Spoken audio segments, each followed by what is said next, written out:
নমস্কার sir. Sir, আপনি তো অনেকদিন হলো আমাদের সঙ্গে যুক্ত আছেন। আমাদের কিউরেক্স ক্লিনিকে আপনি এইচবিওটি থেরাপিও করাচ্ছেন। তো আপনি যদি আপনার ব্যাপারে একটু বলেন যে আপনি কি সমস্যা নিয়ে এসেছিলেন এবং আমরা আপনাকে কতটা রিলিফ দিতে পেরেছি সেই ব্যাপারে যদি বেসিক্যালি একটা রিভিউ কি।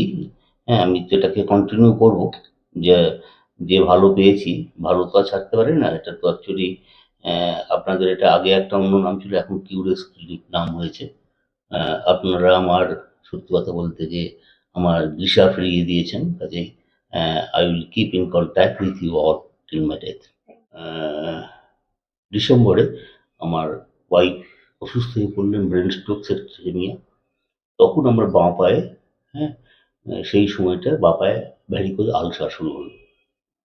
সেই আলসারটা এমন একটা স্টেজে চলে গেল যে দু একজন ডাক্তার বললো এটা গ্যাংগ্রিনে ট্রান্সফার হয়ে যাবে আলটিমেটলি। হ্যাঁ, আমি বহু ডাক্তার দেখেছি, ওয়েস্ট বেঙ্গলের সমস্ত ভালো ডাক্তার, বাইরেও দেখিয়েছি ডাক্তার।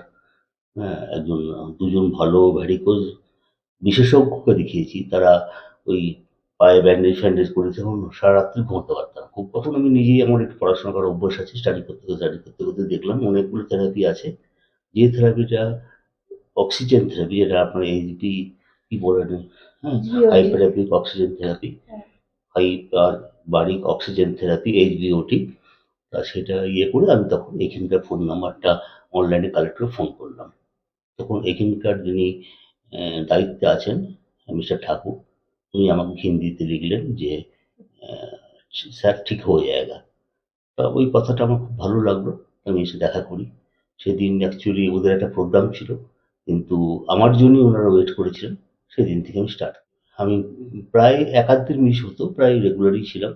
করতে আলসারটা প্রথম আমার সারলো, ডান দিকেরটা অনেকটা সারলো, তারপর বাঁ দিকেরটা সারছিল না। অনেক পর আমি দেখিয়েছি মিস্টার ঠাকুরকে ফুলের জায়গাটা।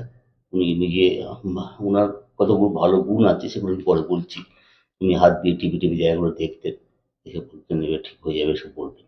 করে আস্তে আস্তে পাটা আমি অনেক, প্রায় ধরুন ১.৫ মাস টানা নিয়েছি, মাঝে এক আধ দিন অফ করে। আমার এই আলসারটা এখন প্রায় ভালোর দিকে আর কি।